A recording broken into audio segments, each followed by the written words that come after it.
দিনাটায় বেশ কিছু বিরিয়ানি দোকানে অস্বাস্থ্যকর পরিস্থিতি, মিলল পচা মাংস। দীর্ঘদিন ধরে অভিযোগ পেয়ে অবশেষে সোমবার দিনাটা পৌরসভা এলাকায় ব্যাঙের ছাতার মতো গজিয়ে ওঠা বিরিয়ানি দোকানগুলোতে স্বাস্থ্য দপ্তর ও দিনাটা পৌরসভা যৌথ উদ্যোগে অভিযান চালায়। আরো একটা কিন্তু সেই মশলা পাওয়া গেছে, যেটা কিছুক্ষণ আগে আমরা সেই মশলা আমার সেই একই কালারের মশলা সামনে নিয়ে আয়। মালিককে মালিক কোথায়? এটা কি এটা ইউজ করো করবেই। তোমার বিরিয়ানির দোকান বন্ধ থাকবে আজকে।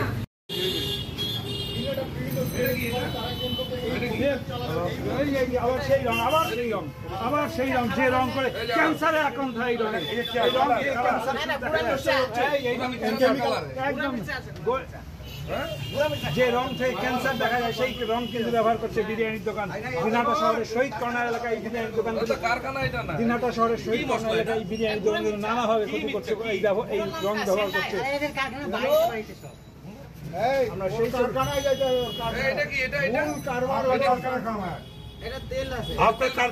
এটা কারখানা কোথায় আছে?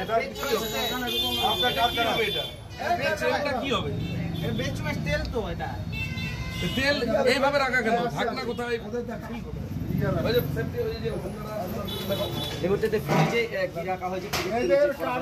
পচা চিকেন ফ্রিজে কিভাবে রাখানো হয়েছে আপনারা দেখতে পাচ্ছেন।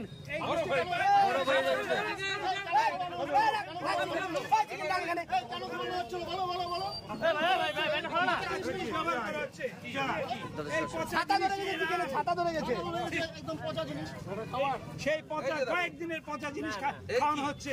আমরা সেই এটা কি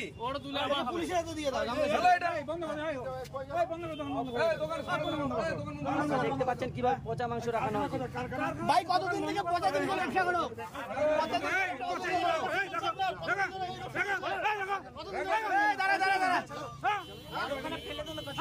দাঁড়া তুই আতাস কেন? কতদিনের ব্যবসাটা? কতদিনের ব্যবসাটা বলো আগে। কতদিনের ব্যবসা? পচা ব্যবসা? পচা ব্যবসা বলো। কতদিনের ব্যবসা বলো? কতদিনের ব্যবসা এটা? পচা ব্যবসা কতদিন করছো তুমি? হ্যাঁ, মানুষকে চলো থানায় চলো।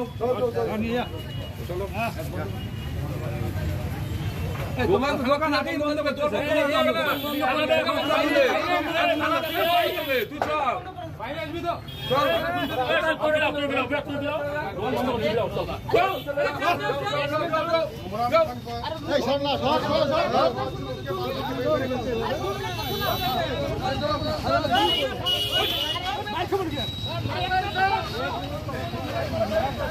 আরে আগায় যাও না, এখানে বাইক আছে।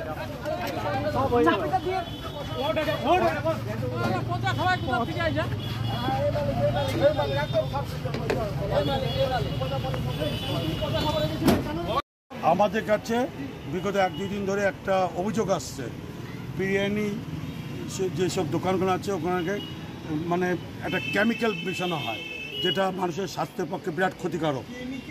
হ্যাঁ, এবং কিছু খারাপ যেগুলা পুরানা বাসিয়া মাংস আছে বা ইয়ে আছে তোমার পনির, এইসব যে রান্নাবাড়ি করা হয়।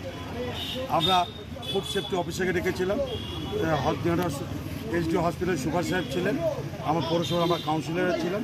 আমরা বেরোলাম, অনেক কটা দোকানে আমরা অসংগতি পেলাম। তাদের শহরে আজকের থেকে বিরিয়ানির দোকান এবং চাউমিন আমরা বন্ধ করে দিয়েছি। কালকে এ থেকে যা এদের নথিপত্র আছে তাদেরকে নিয়ে পৌরসভা আসতে বলছি এবং স্যাম্পল টেস্ট করে যদি উপযুক্ত ঠিক পাই তাহলে একটা কথা, না সব বন্ধ। আরেকটা বিষয়,